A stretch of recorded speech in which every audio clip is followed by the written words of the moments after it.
जय श्री कृष्णा। आप सभी को कार्तिक मास के 20वें दिन की ढेरों शुभकामनाएं। प्रिय दर्शकों, आप सुन रहे हैं कार्तिक मास महात्म्य। कार्तिक मास महात्म्य में आज आप सुनेंगे 22वां अध्याय। कल आपने 20 और 21वां अध्याय सुना था। स्वयं ब्रह्मदेव द्वारा यह कार्तिक मास महात्म्य कहा गया है। आरंभ में ब्रह्मदेव ने नारद जी को सुनाया। नारद जी ने पृथुनाम राजा को और पृथुनाम राजा ने सूत जी को, और सूत जी जो है नैमिषारण्य में सभी ऋषियों को सुनाते हैं। तो आरंभ में देव ऋषि नारद ने पूछा ब्रह्मदेव से कि प्रभु, भगवान नारायण का प्रिय मास और मासानाम उत्तम मासो कार्तिक मास जो है वो कार्तिक मास की क्या महिमा है। तब ब्रह्मदेव आरंभ में स्नान की विधि बताते हैं कि स्नान कैसे करना चाहिए, नारायण का पूजन कैसे करना चाहिए, किस प्रकार से इस माह में शालिग्राम भगवान की पूजा करनी चाहिए। वर्णन आया कि तुलसी की महिमा अद्भुत है, दीपदान की महिमा अद्भुत है। तो नैमिषारण्य के ऋषियों ने पूछा भाई तुलसी की महिमा क्यों अधिक है, ऐसा तुलसी ने क्या किया। तो तुलसी का वर्णन आया कि कैसे तुलसी का उत्पत्ति हुई। जैसे भगवान शंकर के क्रोधाग्नि से उत्पन्न हुआ जलंधर, और जलंधर की पत्नी वृंदा, और वृंदा का सतीत्व भंग किया भगवान विष्णु ने, और उसके परिणाम स्वरूप भगवान श्राप से बने शालिग्राम शिला और वृंदा बनी तुलसी।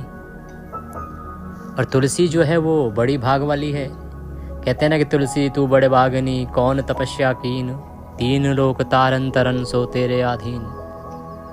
कि हे तुलसी, तूने कौन सी तपस्या की है जिसके कारण वो जो तीनों लोकों को तारने वाला है, पार उतारने वाला है, वो भी तेरे अधीन रहता है। तो तुलसी की महिमा आपने सुनी। तुलसी की महिमा के बाद ब्रह्मदेव द्वारा ही बताया गया कि श्रेष्ठ आश्रम कौन सा है। गृहस्थ आश्रम जिसमें हम रहते हैं वह श्रेष्ठ आश्रम है। क्यों श्रेष्ठ है? क्योंकि ये सबको आश्रय देने वाला है।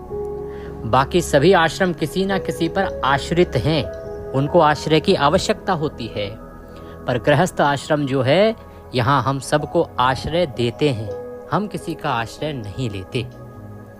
इसीलिए यह आश्रम श्रेष्ठ कहा गया। पत्नी का क्या कर्तव्य है, पति का क्या कर्तव्य है, पत्नी को क्यों नहीं त्यागना चाहिए, किस प्रकार की पत्नी को, चाहे वह कितनी ही लड़ाकू, खराब, भद्दी, दिखने में कुरूपा ही क्यों ना हो, बूढ़ी हो गई हो, चाहे रोगिणी ही क्यों ना हो, उसका त्याग क्यों नहीं करना चाहिए। और यदि एक अवगुण है तो उस एक अवगुण के कारण ही सब कुछ समाप्त, अर्थात उसको त्याग सकते हैं। पति के क्या कर्तव्य, पत्नी के क्या कर्तव्य, परिवार कैसे चलाया जाना चाहिए, ये सारा वृतांत जो है ब्रह्मदेव के द्वारा कहा गया। फिर भिन्न भिन्न उपाख्यान आए जिसके द्वारा धर्म के विषय में बताया गया, कार्तिक की महिमा के विषय में बताया गया, दीपदान, आकाश दीपदान के विषय में बताया गया, कैसे कार्तिक के त्योहार मनाए जाने चाहिए। उसी में पिछले अध्याय में वर्णन आया कि गोवर्धन पूजा कैसे होनी चाहिए। यम पंचक जो होता है, यम पंचक जिसकी शुरुआत त्रयोदशी से होती है। त्रयोदशी कौन सी? जिसे हम धनतेरस कहते हैं। धनतेरस से और द्वितीया तक ये यम पंचक कहलाते हैं, 5 दिन के। इनमें क्या क्या करना चाहिए, उसी में आज का अध्याय आएगा, जहां हम सत्य शर्मा का उपाख्यान सुनेंगे। बड़ा ही सुंदर प्रसंग है ये, और ये महात्म्य इसलिए महत्वपूर्ण है प्रिय दर्शकों, क्योंकि ये एक अकेला महात्म्य है जो स्वयं ब्रह्मदेव द्वारा कहा गया है। ब्रह्मवाणी है ये, जो पुराणों में वर्णित है। और जो मैं आपको सुना रहा हूँ वो तो वैसे भी संस्कृत में वर्णित जो उपाख्यान है और जो ग्रंथ है वहाँ से मैं आपको सुना रहा हूँ। इसकी प्रतिलिपियाँ भी अब तो बाजार में नहीं आती। मैंने जब इसका पता किया अपने पूर्वजों से तो पता चला मुझे कि आज से 60 साल पहले इसको मेरे दादाश्री लेके आए थे, और तब से ये पढ़ा जा रहा है। उन्होंने पढ़ के सुनाया, प्रत्येक कार्तिक में वो सुनाते थे मंदिर में, फिर मेरे पिताजी सुनाते रहे, और अब मुझे ये सौभाग्य मिला है कि मैं आप सभी को इसी पुराण से पढ़ के सुना रहा हूँ। इस प्रकार के जो पुराण हैं, इस प्रकार की जो पुस्तकें जो पहले हुआ करती थी वो अब आनी ही बंद हो गई हैं। यही कारण है कि आप देखेंगे आजकल महात्म्य आप अगर कहीं और सुनेंगे भी ना तो महात्म्य होता ही नहीं है। वो 3-4 कथाएं सुना देते हैं जोड़ के और वो महात्म्य हो जाता है। वास्तव में जो महात्म्य कहा गया है देवों द्वारा, उसका फल कुछ और ही है। आइए आज का अध्याय आरंभ करेंगे। आपसे निवेदन बस इतना है कि वीडियो यदि थोड़ा सा भी अच्छा लगे तो कृपया एक बार लाइक अवश्य कर दीजिएगा। परमेश्वर वासुदेव की कृपा प्राप्त करने के लिए, अपने कार्तिक स्नान को सफल बनाने के लिए कमेंट बॉक्स में अवश्य लिखिएगा जय श्री हरि या ओम नमो भगवते वासुदेवाय। तुलसी सालिग्रामाय नमः, ये कार्तिक का मूल मंत्र है। इसे जितना लिखेंगे उतना पाएंगे। आप देख रहे हैं देवभूमि ज्योतिष संस्थान का प्रतिष्ठित यूट्यूब चैनल देवभूमि धार्मिक। हम यहाँ सभी व्रत और त्योहारों की सही शास्त्रीय जानकारी प्रदान करते हैं। ज्योतिष शास्त्र और पंचांग के आधार पर आपको बताते हैं कौन सी तिथि कब है, व्रत आदि कब करना है, क्या विधि है, क्या नियम है और क्या गलती नहीं करनी है। अब यदि आप भी सभी व्रत और त्योहारों की सही जानकारी पाते रहना चाहते हैं तो कृपया चैनल को सब्सक्राइब कीजिए और बेल आइकन को प्रेस कीजिए। जब आप सब्सक्राइब का बटन दबाएंगे तो वहाँ एक घंटी का निशान बना हुआ आएगा, उसको अवश्य दबाइएगा, तभी आपको हमारे सारे वीडियो प्राप्त होंगे, अन्यथा आपसे जानकारी छूट जाएगी। आइए प्रिय दर्शकों, आज का अध्याय आरंभ करते हैं। परम पूज्य गुरुदेव के चरणों की वंदना करते हैं। गुरुर्ब्रह्मा गुरुर्विष्णु गुरुर्देव महेश्वरः, गुरुर्साक्षात् परब्रह्म तस्मै श्री गुरुवे नमः। बोले गुरुदेव महाराज की जय। या देवी सर्वभूतेषु मां सरस्वती रूपेण संस्थिता, नमस्तस्यै नमस्तस्यै नमस्तस्यै नमो नमः। बोलिए सरस्वती महारानी की जय। बोलिए प्रथम पूज्य गणेश जी महाराज की जय। बोलिए विष्णु भगवान की जय। बोलिए कार्तिक मास महात्म्य की जय। आप सभी दर्शकों को, आप सभी श्रोतागण को मेरा नमस्कार। आइए आज का अध्याय आरंभ करते हैं। नारदुवाचः, देवऋषि नारद कहते हैं, दीपोत्सवं कृतं येन दीपावल्यां च तद्गृहे। देवऋषि नारद जी बोले कि हे राजन, अमावस्या के दिन जो कोई दीपक का उत्सव करता है उसके घर में लक्ष्मी आती है। ज्येष्ठा दरिद्रा नहीं आवे। किसी ब्राह्मण सत्यवर्मा ने धन कामना करके कृष्ण जी का पूजन किया। उसने कथा कही। प्रथुनाम राजा बोले, सत्य शर्मा ब्राह्मण कौन है, क्या कथा है, उसके घर में लक्ष्मी रात्रि को कैसे प्राप्त हुई, वहां आप कृपा करके सुनाएं। तो नारद जी बोले कि झुरसेन देश में कोई सुंदर वृद्धि वाला सत्य शर्मा ब्राह्मण रहता था। धर्मार्थ वो कर्म करता था, अर्थात धर्म के लिए काम करता था, धर्म के काम करता था। तृष्णा करके व्याकुल मन था, जो मेरे द्रव्य हो तो मुख से धर्म करूं, स्त्री पुत्रों को अलंकृत करके मनोरम घर करूं। ऐसे मनोरथ में सब देवों में उत्तम नारायण का भक्ति से धन के वास्ते पूजन करने लगा। तो वो जो सत्य शर्मा नाम का ब्राह्मण था, वो मुद्रा के लिए, द्रव्य की प्राप्ति के लिए ही पूजा पाठ किया करता था। कोई यदि धन दे तो उसके लिए पूजा होती थी, ना दे तो ना होती थी। इसीलिए उसने धन प्राप्ति के लिए सब देवों में उत्तम नारायण का भक्ति से पूजन किया। किस लिए? धन प्राप्ति के उद्देश्य से। इस प्रकार विष्णु जी का पूजन करता, जो कुछ धन आता सो खर्च हो जाता, संचय नहीं होता।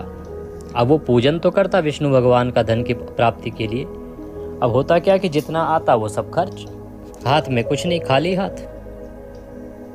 उदासीन, दुखित, धन के वास्ते बड़ा उद्यम करने वाला ब्राह्मण ने ज्ञान विज्ञान युक्त किसी विद्वान से पूछा। तो एक बार एक बड़े ही तपस्वी विद्वान से उनकी भेंट हुई। तो उन्होंने उससे पूछा, क्योंकि वो बड़ा उदासीन था, बड़ा दुखी था कि धन मेरे पास रुकता क्यों नहीं है। जब विद्वान से पूछा तो विद्वान ने कहा, धन के वास्ते महादेव जी का प्रजन भजन करो, महादेव जी का भजन करो। इस समय विष्णु जी मनोरम करने वाले की कामना नहीं पूरी करते। जैसे रोग में अपथ्व, भजन के आनंद में युक्त, कामना रहित वैरागी लोगों से विष्णु जी महाराज पूजित किए जाते हैं। हे ब्रह्मदेव, हे ब्राह्मण देव, तुम लोगों से नहीं। इस प्रकार मुनि का वचन सुन यमुना के तट में महादेव का लिंग देख रोज रोज पूजन करने लगा। 12 महीने में महादेव जी ने प्रीति से ब्राह्मण का रूप धारण किए सत्य शर्मा को लक्ष्मी का उपाय कहा। तो जब सत्य शर्मा ने महादेव जी का पूजन करना आरंभ किया, महादेव प्रसन्न हुए। उन्होंने उसे कहा कि तुम लक्ष्मी का पूजन करो। बोले कि जाओ राजा से ये वर मांगो कि अमावस्या के दिन रात्रि को हमें छोड़ के कोई भी गांव वाला अपने घर में बत्ती ना जलावे, अर्थात सब अंधेरा रखे, कोई दिया बाती ना जलाए। ऐसे महादेव के वचन सुन वह राजा के पास गया। राजा से बोला। राजा ने उसका थोड़ा काम जान के वर दे दिया कि ठीक है। अब अमावस्या आ गई। तब सत्य शर्मा ने जो वरदान मांगा था उसका राजा को स्मरण कराया कि राजा जी, आपने मुझे वरदान दिया था ना, याद है कि भाई अमावस्या को आपके राज्य में कोई भी दिया आदि नहीं जलाएगा, केवल मेरे घर में ही दीपक जलेगा। तो राजा ने पूरे शहर में हुक्म दे दिया कि भाई आज कोई भी दिया आदि नहीं जलाएगा, आज शाम को कोई बत्ती नहीं जलाएगा। ऐसा वचन सुन किसी ने भी उस रात्रि को बत्ती नहीं जलाई, दिया नहीं जलाया। सत्य शर्मा ने अपना घर बहुत शोभायमान किया, अच्छे से खूब सारे दिए जलाए, प्रकाशित किया, हर्ष गीत आदि युक्त दीपों की माला की। रात्रि हुई, मध्यरात्रि को आई लक्ष्मी जी। लक्ष्मी ने देखा हर तरफ अंधकार ही अंधकार है, तो लक्ष्मी जी को हर जगह अंधकार ही अंधकार देखा। उस ब्राह्मण के घर को अलंकृत तथा उसमें ज्योति का प्रकाश दिखाई।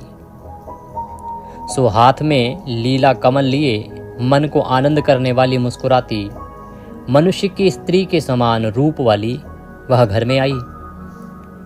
उस ब्राह्मण से रोकी गई, तुम्हारा पति कठोर है हे भद्रे, पूर्व ही कोई मुझसे प्रसन्न नहीं हुआ, लोक में तुम अति चंचल हो, तुम दोनों स्त्री पुरुष दोषी हो, तुम यहां नहीं रहना, औरों को छलने जाओ।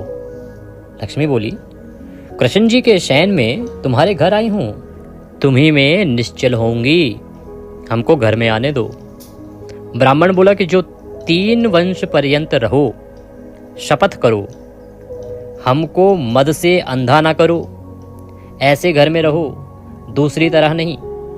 तब लक्ष्मी बोली, विधि से मेरा पूजन करो। ब्राह्मण बोला, हे परमेश्वरी, किस विधि से, किस तरह पूजन करूं?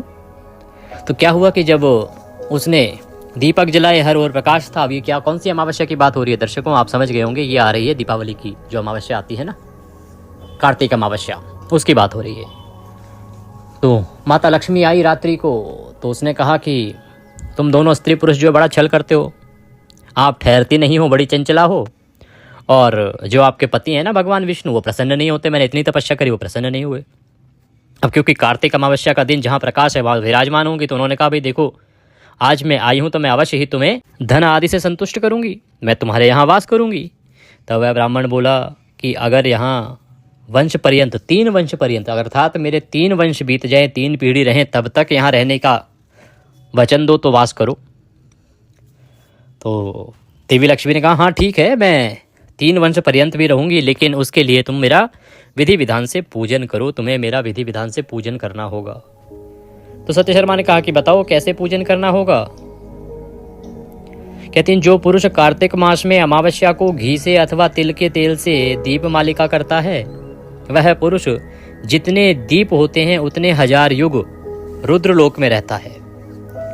कार्तिक मास की अमावस्या को प्रातः काल स्नान कर देव पितृ का पूजन करके दिन के 3रे भाग में श्राद्ध करे, अनेक प्रकार के भोजन करके ब्राह्मणों को भोजन करावे, फिर प्रदोष समय में दीप मालिका करे, अपने घर में तुलसी, ब्राह्मण देवता के मंदिर में, शमशान और दोक के अग्नि, गौ का ग्रह, इनमें दीप करके मुझ सोई हुई को जगावे।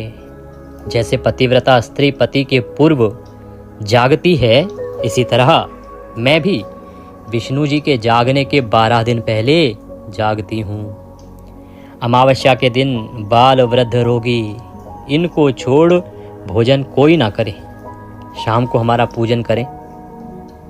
आदि में स्वस्थ्यंत पूर्वक संकल्प करके गणानां त्वा ओम गणपति वंगवामहे इस मंत्र से गणेश का पूजन करें। सुमुखश्चैव दंतश्चैव, यह जो स्तोत्र है इसको पढ़ें। 16 प्रकार की सामग्री से विधि युक्त पूजन करें।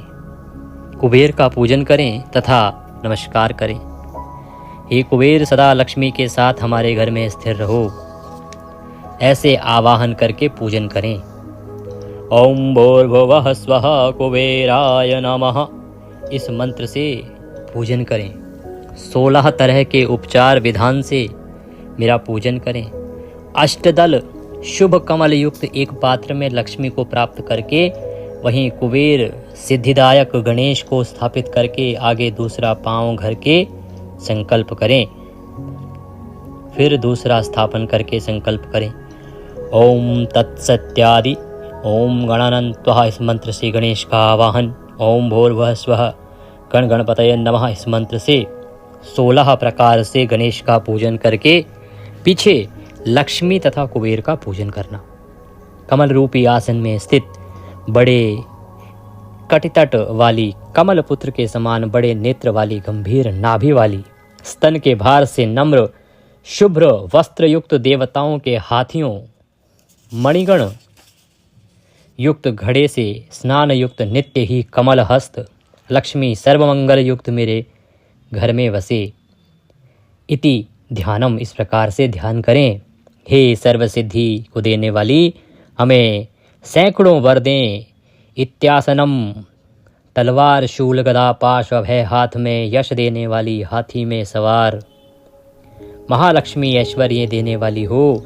हे सुरेश्वरी, लाल सोने के समान तेज लाल के आसन पर और आसमान में प्राप्त वरदान दें। सब ऐश्वर्य युक्त महालक्ष्मी पंडितों से पूजनीय हैं। क्षीर सागर से उत्पन्न विष्णु जी की स्त्री कोटि सूर्य के समान तेजस्विनी हे लक्ष्मी, पंचामृत स्नान करो। नारायणी, इस मंत्र से वस्त्र दें। कस्तूरी इत्यादि अंग में लगावें। हे परमेश्वरी, प्रसन्न हो। इस मंत्र से अक्षत अर्पित करें। मंदार पारिजात पाटिल चंपा चमेली, इन फूलों को ग्रहण करो। महालक्ष्मी को सागर से शोभित गुग्गल का धूप दें। अंधकार को दूर करने को घी की बाती दें। सब रस युक्त नैवेद्य दें। कहें हे परमेश्वरी, नारियल कपूर केला इनको ग्रहण करो। कपूर पान सुपारी इत्यादि वस्तु से युक्त तांबूल ग्रहण करो।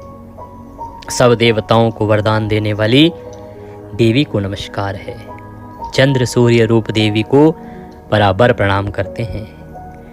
ज्योतियों में उत्तम सदा प्रसन्न जो लक्ष्मी सर्वलोकों में देवों में है, वह लक्ष्मी हमको वरदान दे।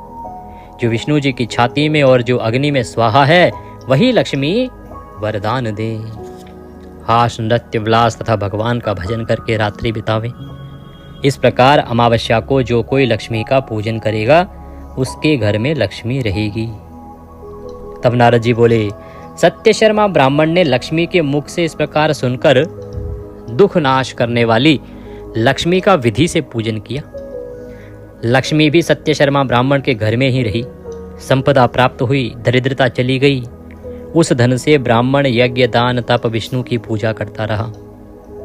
सत्य शर्मा बोला कि सब आश्रमों में गृहस्थ आश्रम और धन श्रेष्ठ है। ग्रह में प्राप्त होकर पुरुष कामादि को जीतता है और आश्रमों के उपकार के लिए गृहस्थ आश्रम है। गृहस्थ बिना धन से भगवान का पूजन नहीं कर सकता। श्राद्ध अतिथि पूजन कुछ भी नहीं कर सकता। लक्ष्मी को नमस्कार हो। लक्ष्मी बिना सब शून्य है। नारद जी बोले कि ब्राह्मण इस प्रकार बोल के घर छोड़ विरक्त हो कृष्ण भक्ति वाला मथुरा में रहने लगा। मथुरा में शुद्ध चित्त होकर समाधि द्वारा विष्णु का आराधन करने के बाद मोक्ष को प्राप्त हुआ। उसके वंश वाले धनी हुए। उस ब्राह्मण की कही गाथा हमने कही है। इस कारण से अमावस्या को घर में रात्रि को अखंड बत्ती लगानी चाहिए। गृहस्थ लोग लक्ष्मी की कामना करके अलंकार युक्त रहें। इस प्रकार से आपको कार्तिक अमावस्या का दीपोत्सव मनाना चाहिए। तब पृथु नाम राजा बोले, हे नारद जी, अब आप दीपावली के अगले दिन आने वाले गोवर्धन पूजा अन्नकूट का महात्म्य कहिए। गौ पूजन कैसे करना चाहिए ये मैं सुनना चाहता हूँ। नारद जी बोले, कार्तिक मास शुक्ल पक्ष में वैश्वानर अग्नि की तिथि प्रतिपदा को गोवर्धन की पूजा और अन्नकूट गोकुल में करें। दूसरे स्थान में बहुत गौमय लेकर पर्वत का आकार बनावें। पृथ्वी को गौमय से लीप वेद विधि से पूजन करें। पर्वताकार गोवर्धन में ध्वजा स्थापित करें। वही विष्णु जी का सिंहासन स्थापित करें। विष्णु जी के समान गोवर्धन का पूजन करें। हे गोवर्धन, मेरी पूजा ग्रहण करो, इस मंत्र से प्रणाम करें। फिर पूजन करें। श्री कृष्ण जी के प्रिय अर्थ आदि मध्य अंत में गोवर्धन को नमस्कार करें। आवाहन, आसन, पाद्य, अर्घ्य, आचमन, स्नान, वस्त्र, यज्ञोपवीत, चंदन, पुष्प, धूप, दीप, नैवेद्य प्रदक्षिणा करनी चाहिए। नमस्कार, विसर्जन, ऐसे 16 उपचारों से पूजन करना चाहिए। खांड, दूध, बहुत तरह के पकवान, अनेक तरह के फल नैवेद्य देने चाहिए। गोवर्धन की पूजा आदि में स्वस्त्यवाचन करें और स्वस्त्यवाचन करके गणपति का प्रथम पूजन करके शांति कर्म करें। पूर्व कहें विधान से गोवर्धन का पूजन करें। फिर अन्नकूट करके प्रणाम करें। ब्राह्मण तथा वैष्णवों को भोजन करावें। बंधुओं के साथ फिर आप भोजन करें। जो गाय यज्ञ के अर्ध घी देती है वह मेरे पाप दूर करे। गाँव में जागृतः संतु यह मंत्र पढ़ें। हरिद्रा से गौ के सींग रंगें, पुष्पमाला पहरावें। त्रैलोक्य की माता गौ को ग्रास ग्रहण कराएं। वृष रूप धर्म हमको शांति दें। बैल के सींग रंगाकर, पुष्पमाला पहराकर कृष्ण गोवर्धन गौ बैल भैंस इनका पूजन वाजपेय अश्वमेध से भी कोटि गुणा फल देता है। कहते हैं कि गोवर्धन की पूजा के बाद गाय की पूजा करनी चाहिए। और जब आप इस दिन गाय की पूजा करते हैं तो इससे आपको वाजपेय यज्ञ और अश्वमेध यज्ञ से भी कोटि गुणा अधिक फल मिलता है। दिन के तीसरे भाग में मार्गपालिका बांधें। वृक्ष में कुशकाश को नमस्कार करें। हे मार्गपालिका, तुम्हें नमस्कार है। देश के जय के वास्ते उसी जगह निराजन विधि करें। गोएं तथा दूसरे जन मार्गपालिका के नीचे से जाएं और कुशकाश का रस्सा बनाना चाहिए और उसको राजा के लड़के तथा दूसरे लोग बल से खींचें। जो जीते उनकी साल भर जीत होगी। शाम को बलिदानव को वस्त्र में बनाकर पूजें। 2 भुजा के बलि बनाएं। गृहस्थ प्रसन्नता से माता पिता भाई समेत पूजन करें। चंदन धूप दीप इत्यादि से पूजन करें। बलि के नाम से दान दें। सब सुख भोग करें। हे राजेंद्र, उस दिन चंदन पुष्प धूप दीप वस्त्र भोजन इत्यादि से दामाद का पूजन करें।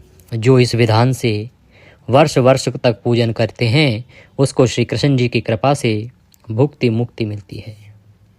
यह सुन के पृथुनाम राजा बोले, हे नारद, बलि के दिन दामाद की पूजा क्यों होती है? इससे पूर्व किसने की? तब नारद बोले, पूर्व काल सतयुग में समुद्र मंथन करने से लक्ष्मी उत्पन्न हुई। विष्णु जी को ब्याही गई।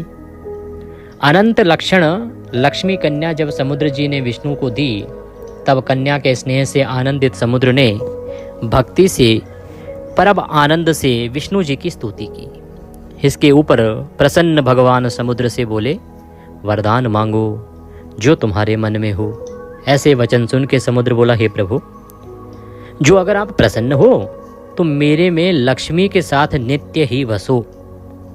भगवान समुद्र से बोले, तुम्हारे घर में नित्य ही बसेंगे। वर्ष वर्ष में कार्तिक शुक्ला प्रतिपदा को तुम हमारा पूजन करना। कार्तिक शुक्ला प्रतिपदा को दामाद का पूजन जो कोई करता है वह सब पापों से छूट जाता है। जिसने अश्वमेध आदि यज्ञ करके हमारा पूजन किया, जिससे ग्राम युक्त पृथ्वी दान की गई और विधि से कोटि गौदान किए गए, उसके बराबर जामाता के पूजन में फल होता है। हम ब्रह्मा रुद्र इंद्र आदि देव सब कार्तिक शुक्ला प्रतिपदा को दामाद की देह में रहते हैं। इस कारण दामाद का पूजन सब पूजन के फल को देने वाला है। तो पृथुनाम राजा बोले, हे नारद जी, अब मैं कार्तिक द्वादशी का महात्म्य सुनना चाहता हूँ। कार्तिक शुक्ला द्वादशी जो यम द्वितीया है ये क्यों कही गई? तो नारद जी बोले कि कार्तिक शुक्ला द्वादशी को शाम को यमराज का पूजन करें। प्रातः काल द्वितीया को यमुना में स्नान करने से यमपुरी को मनुष्य नहीं जाता है। प्रातः काल दौज के दिन यमुनापुरी में स्नान करने से मनुष्य यमपुरी को नहीं जाता है। और कार्तिक शुक्ला द्वितीया को यमुना से यमराज पूजा किए गए और भोजन कराए गए, इसीलिए ये दिन विशेष है। नरक वाले यम के अनुचर सब तृप्त हुए, सब पापों से छूट गए, उसका बड़ा उत्सव हुआ। इस कारण 3 लोक में यम द्वितीया प्रसिद्ध हुई। इसको भैया दूज भी कहते हैं। इस दूज को भोजन न करें, प्रीति से बहन के हाथ से भोजन करें, बहन को विधान से दान दें, स्वर्ण के अलंकार, वस्त्र, सत्कार इनसे पूजन करें। बहन नहीं होवे तो गुरु की कन्या को दें। हे राजन, भाइयों का आयुर्दाय बढ़ाने के लिए बहन के साथ प्रति मास में 8 चिरंजीवियों का पूजन करें। पहले भाग में हे मार्कंडेय, हे महाभाग, 7 कल्प जैसे तुम जीते हो तैसे ही मेरा भाई हो। मार्कंडेय, बलि, व्यास, हनुमान, विभीषण, कृपाचार्य, अश्वत्थामा, परशुराम, ये 8 चिरंजीवी कहलाए हैं। कह रहे हैं कि ये जो 8 चिरंजीवी हैं ना, जिनको हम कहते हैं अमर, जो कभी मृत्यु को प्राप्त नहीं हुए, चाहे वो मार्कंडेय जी हों, चाहे राजा बलि हों, चाहे व्यास हों, चाहे हनुमान हों, चाहे विभीषण, चाहे कृपाचार्य और चाहे अश्वत्थामा, उन्हीं में से परशुराम भी हैं 8वें। ये अमर कहे गए हैं, तो इनका स्मरण करते हुए अपने भाई को पूजन करें। इनका चंदन, अक्षत, पुष्प इत्यादि से पूजन करें। भाई को बुलाकर पहले मंत्र पढ़ के रोजाना अक्षत लगावें। अर्थ मंत्र: जब तक चंद्र, सूर्य, पृथ्वी, समुद्र, वेद, पुराण, तप, ब्रह्मा, विष्णु, शिव, देवता, मुनि, धर्म, ये सब लोग पृथ्वी में हैं, तब तक मेरे भाई की संतति स्थिर रहे। इस प्रकार मंत्र पढ़ के भाई के माथे में रोचना दें, अर्थात तिलक करें, अक्षत लगावें, फिर भोजन कराएं। ऐसा करने से भाई पूरे वर्ष भर प्रसन्न रहता है, सभी रोगों का नाश होता है, शांति होती है, दुखों का नाश होता है। तब पृथु नाम राजा बोले, हे नारद, ये तो आपने यम द्वितीया और यम पंचक मुझे सुनाया। हे नारद, क्षेत्रों में श्रेष्ठ तीर्थ में दया करके सत्य कहो। मैं श्रेष्ठतम तीर्थ और स्नान के विषय में सुनना चाहता हूँ। नारद जी बोले, हे राजन, गुप्त से भी अति गुप्त जो है वो सुनो। सिद्धिदायक, दुस्वप्न नाशन, धर्मयुक्त सब पाप नाशन, शुभदायक, मुनियों से नित्य ही सुनने योग्य, दुष्ट ग्रहण निवारण, रोग नाशक, आयुर्दाय वर्धन का कारण, अर्थात जो रोगों का नाश कर दे, जो आयु का वर्धन कर दे, जो सुनने में श्रेष्ठ है, जो शुभ फल देने वाला है, जो धर्म युक्त भी है। ऋषि लोग गंगा, यमुना संगम तथा क्षेत्रवाद तीर्थों में उत्तम कहते हैं। तो जो ऋषि लोग हैं उन्होंने कहा है कि जो गंगा और यमुना का संगम है तथा तीर्थ क्षेत्र हैं, वो तीर्थों में सर्वोत्तम हैं। पुण्य की अपेक्षा करने वाले मुनि लोग तथा मनुष्य लोग, ब्रह्मादिक देवता सफेद और काला जल ऐसे तीर्थ का सेवन करते हैं। विष्णु जी के चरणों से उत्पन्न पुण्य रूपी गंगा और सूर्य की कन्या यमुना, इनका संगम उत्तम है।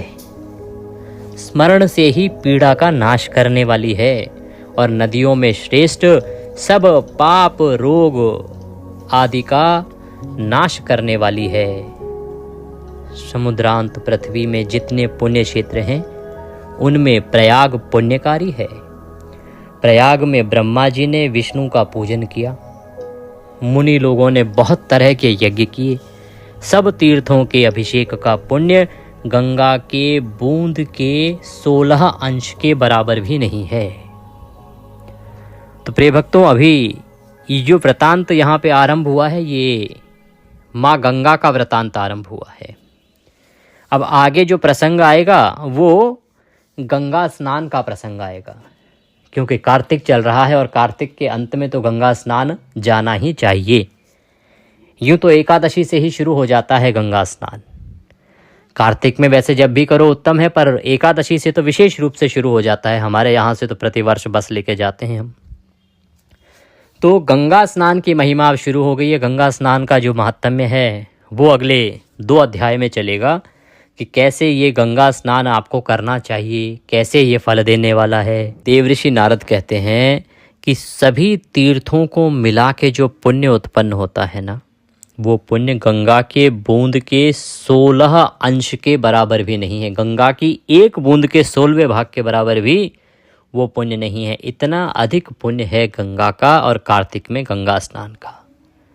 सैकड़ों योजन से जो लोग गंगा गंगा कहते हैं वे सब पापों से छूट जाते हैं। समीप वालों का तो कहना ही क्या, जो आसपास रहते हैं उनकी तो बात छोड़ दो, जो कई 100 किलोमीटर दूर रहते हैं वो भी जब गंगा गंगा करते हैं तो उनके भी पाप नष्ट हो जाते हैं। बोले विष्णु भगवान की जय। इसी के साथ ये 22वां अध्याय यहाँ पर पूर्ण हुआ। इसके आगे का वृतांत हम कल सुनेंगे।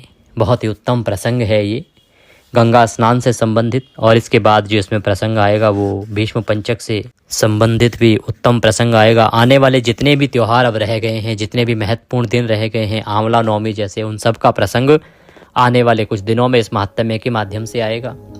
और ये महात्म्य इसलिए महत्वपूर्ण है प्रिय दर्शकों क्योंकि कार्तिक में हम सभी ये कर्म तो करते ही हैं ना। चाहे आंवला नवमी आगे आ रही है, हमने उसका वीडियो आपके लिए बना दिया है, उसका लाभ अवश्य लीजिएगा।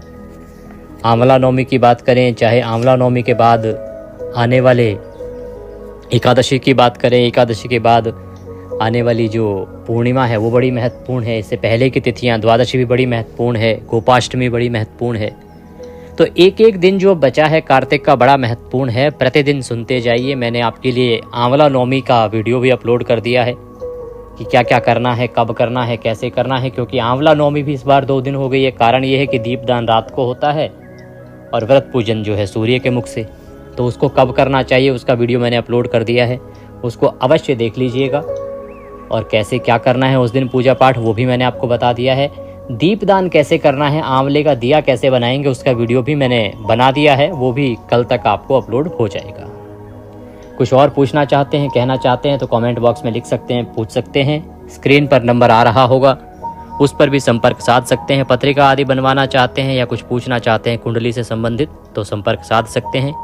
कोई भी अनुष्ठान आदि करवाना चाहते हैं तो संपर्क साध सकते हैं। और दक्षिणा स्वरूप यदि कुछ भी आप हमें भेजना चाहते हैं तो स्क्रीन पर नंबर आ रहा है, उस पर भेज सकते हैं, या जो QR कोड हमने स्क्रीन पर दिया है उसको स्कैन करके भी भेज सकते हैं। भगवान कृष्ण सब पर कृपा करें, कार्तिक स्नान सबका सफल हो, इसी प्रकार से प्रभु कृपा प्राप्त करते रहें और सुनते रहें कार्तिक मास महात्म्य। कल मिलते हैं एक नए अध्याय के साथ। हरे कृष्ण।